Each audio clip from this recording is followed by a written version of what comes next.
Assalamualaikum warahmatullahi wabarakatuh. Selamat siang Pak Hafif dan teman-teman semua. Kami dari kelompok 2 yang beranggotakan saya sendiri, Winda Maudi Halida, dan teman saya Syafira Amalia akan mempresentasikan terkait sistem pengupahan di negara Jerman. Next.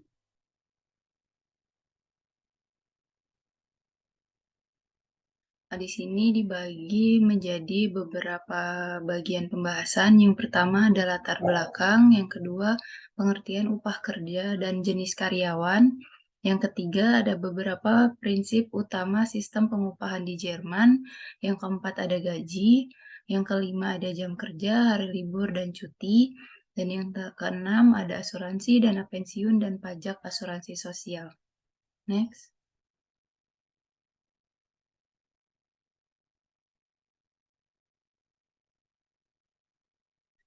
Berkat gajinya yang tinggi, kualitas hidup serta manfaat lain yang ditawarkannya, ribuan warga negara dari negara lain termasuk warga Uni Eropa memutuskan untuk pindah dan bekerja di Jerman setiap tahun. Namun ketika datang, aturan tersebut tidak berlaku sama untuk semua orang. Eh, Melalui Kantor Luar Negeri Federal untuk Warga Negeri Eropa memberikan pernyataan, sejak berlakunya Undang-Undang Kebebasan Bergerak untuk Uni Eropa pada 1 Januari 2005, warga negara Uni Eropa tidak lagi diharuskan mengajukan izin tinggal setelah memasuki Jerman. Namun mereka perlu mendaftar seperti orang lain dengan kantor pendaftaran penduduk setempat. Sebagai aturan umum, warga negara non-Uni Eropa memerlukan hak tinggal, visa atau izin tinggal untuk bekerja di Jerman. Secara hukum, hak tempat tinggal harus memberikan informasi tentang apakah dan sejauh mana akses ke pasar tenaga kerja diberikan.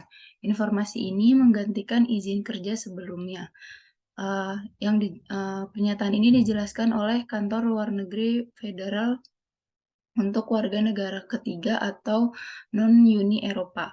Warga negara non-Uni Eropa yang ingin bekerja di Jerman perlu mengajukan permohonan visa atau izin tinggal di misi yang kompeten di luar negeri. Namun, tidak semua orang tunduk pada persyaratan tersebut. Warga negara Australia, Kanada, Israel, Jepang, Selandia Baru, Korea Selatan, dan Amerika Serikat dibebaskan dari persyaratan ini, yang berarti bahwa mereka dapat mengajukan permohonan untuk hak tinggal yang diperlukan setelah kedatangan mereka di Jerman. Next.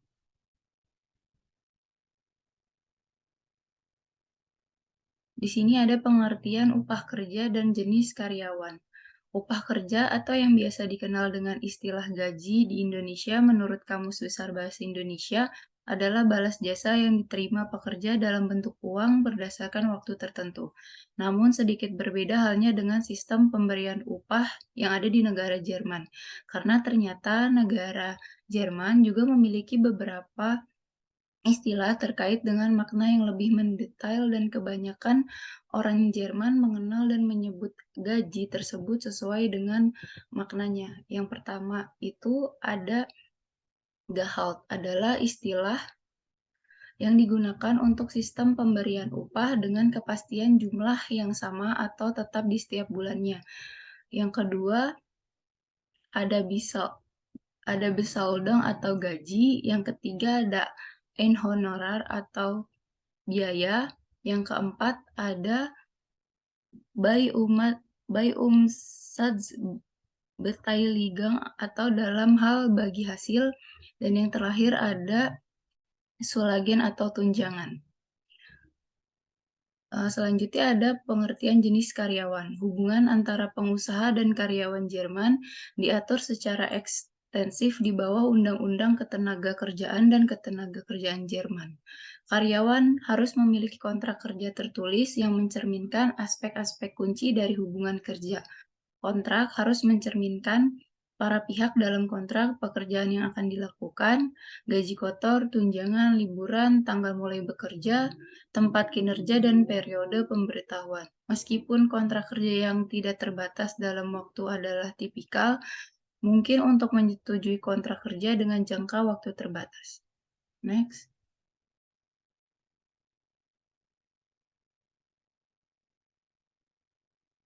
Selanjutnya ada beberapa prinsip utama sistem pengupahan di Jerman.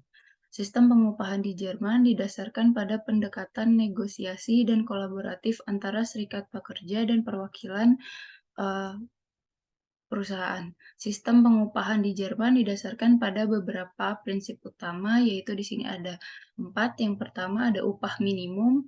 Jerman memiliki upah minimum federal yang ditetapkan oleh pemerintah pusat. Pada tahun 2021, upah minimum adalah 9,50 euro per jam. Upah minimum ditinjau secara berkala oleh pemerintah untuk memastikan bahwa tingkatnya tetap mengikuti perkembangan ekonomi. Namun upah minimum sekarang sudah naik di angka 12 euro per jam yang akan dijelaskan pada next slide. Yang selanjutnya itu ada prinsip utama pengupahan yang kedua, yaitu tarif sektoral. Di Jerman, Serikat Pekerja dan Perwakilan Majikan melakukan negosiasi untuk menetapkan upah di sektor-sektor tertentu. Ini mencakup kontrak tarif antara Serikat Pekerja dan Perwakilan Majikan yang mencakup berbagai aspek seperti pengupahan, waktu kerja, cuti, dan manfaat lainnya. Yang ketiga ada Serikat Pekerja. Serikat Pekerja di Jerman seperti Dutch Dutch Gewer Dutch Gewerkschaftbond atau DGB merupakan lembaga penting dalam menentukan tingkat pengupahan. Serikat pekerja mengadakan negosiasi dengan perwakilan majikan untuk menentukan tingkat upah yang adil dan mengatur kondisi kerja yang baik. Yang keempat ada komisi pengupahan. Jerman juga memiliki komisi pengupahan yang bertanggung jawab untuk menentukan rekomendasi upah minimum. Komisi ini terdiri dari perwakilan serikat pekerja, perwakilan majikan, dan ahli independen. Rekomendasi yang diberikan oleh komisi ini sering menjadi acuan dalam pembahasan upah minimum di negara tersebut. Next.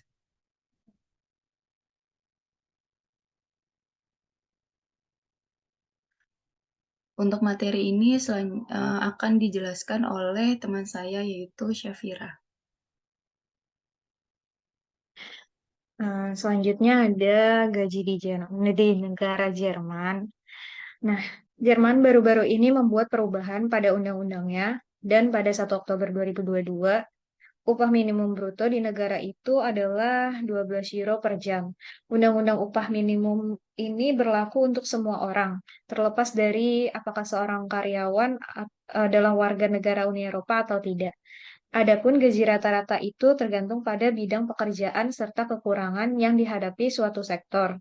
Data yang diberikan oleh kantor statistik resmi Jerman, Destatis, menunjukkan bahwa pada tahun 2022 gaji rata-rata kotor bulanan untuk karyawan penuh waktu adalah sekitar 4.100 euro dan gaji kotor per tahunnya sebesar 49.200 euro. Sebagian besar administrasi, persyaratan, dan tunjangan terkait tenaga kerja adalah tanggung jawab Federasi Serikat Buruh Jerman dan Perjanjian Perundingan Bersama. Nah, yang pertama itu ada upah minimum.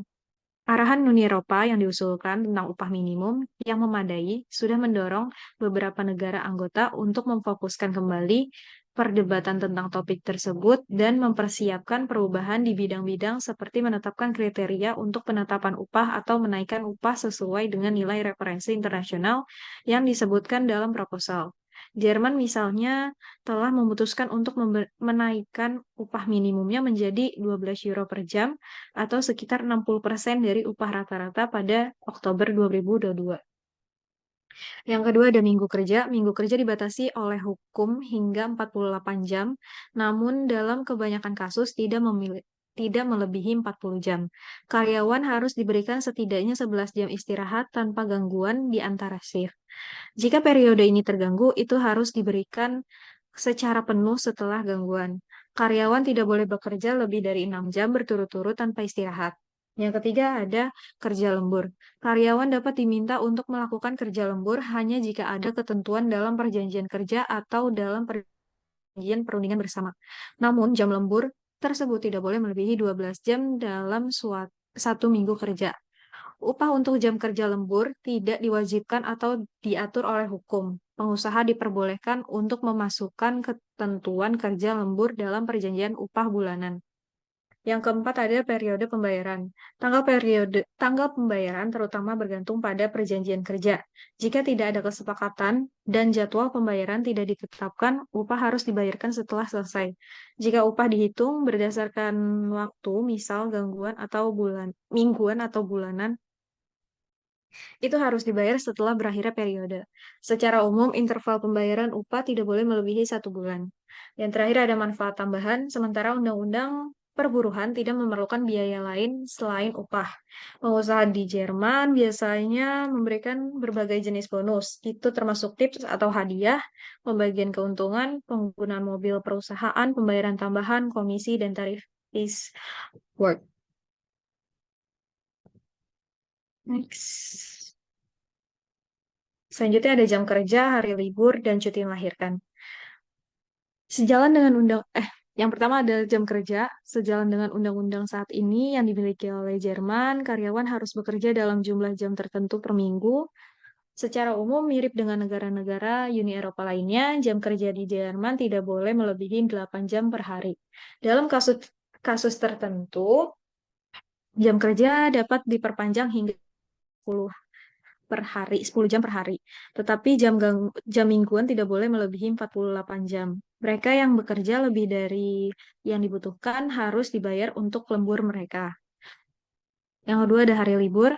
Semua karyawan berhak atas waktu istirahat minimal 11 jam di antara hari kerja. Dan mereka memiliki istirahat minimal 45 menit setelah 6 jam pertama untuk shift yang lebih lama dari 9 jam. Selain berhak mendapatkan liburan hingga 4 minggu selama setahun, pekerja di Jerman juga memiliki hari libur untuk hari libur nasional.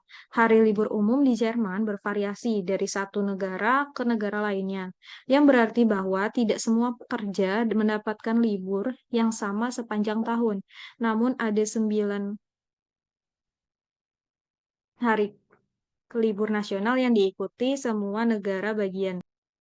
Selanjutnya, karyawan yang mengambil cuti melahirkan. Untuk cuti hamil, selama kehamilan, wanita di Jerman memiliki hak khusus di tempat kerja mereka dan mereka berhak atas cuti hamil berbayar. 6 minggu sebelum dan 8 minggu setelah kelahiran anak, semua wanita di Jerman berhak atas cuti hamil dan gajinya. Tunjangan kehamilan dibayarkan selama 6 minggu sebelum kelahiran dan 8 minggu setelah 12 minggu untuk kelahiran prematur dan kembar, serta dalam kasus di mana dokter menyatakan anak tersebut cacat dalam waktu 8 minggu setelah melahirkan, dan wanita tersebut mengajukan permohonan perlindungan jangka panjang dan untuk hari persalinan pihak berwenang menjelaskan begitu. Selanjutnya ada asuransi, dana pensiun, dan pajak asuransi sosial. Yang pertama ada asuransi. Program asuransi sosial Jerman memiliki sistem jaminan sosial yang rumit yang memastikan warganya hidup nyaman bahkan jika mereka sakit, cacat, menganggur, atau pensiun. Pengusaha bertanggung jawab untuk mendaftarkan karyawan mereka dengan sistem asuransi sosial. Kewajiban pembayaran dan pelaporan bervariasi berdasarkan status tempat tinggal. Seseorang yang memiliki pekerjaan harus melakukan pembayaran ke 4 bagian sistem untuk asuransi kesehatan, perawatan jangka panjang, pensiun, dan pengangguran. Pembayaran ini biasanya berjumlah sekitar 40% dari pendapatan kotor. Yang kedua ada dana pensiun. Tunjangan karyawan menurut undang-undang di Jerman yang diwajibkan oleh hukum Jerman, termasuk perawatan kesehatan, pensiun, asuransi pengangguran, kompensasi pekerja, dan perawatan jangka panjang. Setiap pekerja di Jerman berhak atas pensiun. Pengusaha di Jerman diharuskan untuk mentransfer kontribusi ke pensiun negara untuk semua karyawan mereka. Dan dengan begitu, seorang karyawan pensiun, mereka akan dibayar sekitar 1.600 euro per bulan. Namun, jumlahnya bervariasi pada jumlah tahun seseorang bekerja dan jika mereka pensiun dini. Yang terakhir ada pajak asuransi sosial. Pembayaran ini biasanya sejumlah sekitar 40% dari pendapatan kotor. Sistem asuransi sosial multivest Jerman dibiayai bersama oleh kontribusi pemberian kerja dan karyawan. Bagian karyawan yang berjumlah 20% dari upah kotor ditahan dari sumbernya. Sistem jaminan sosial meliputi pensiun, perawatan kesehatan, pengangguran, perawatan di hari tua, upah sakit, bersalin, dan kebangkrutan. Pengusaha bertanggung jawab untuk mendaftarkan karyawan mereka dengan sistem asuransi sosial. Kewajiban pembayaran dan pelaporan bervariasi berdasarkan status tempat tinggal, pengajuan pajak, pekerjaan, bulanan jatuh tempo pada hari ke-10 bulan berikutnya. Selanjutnya ada daftar pustaka. Terima kasih.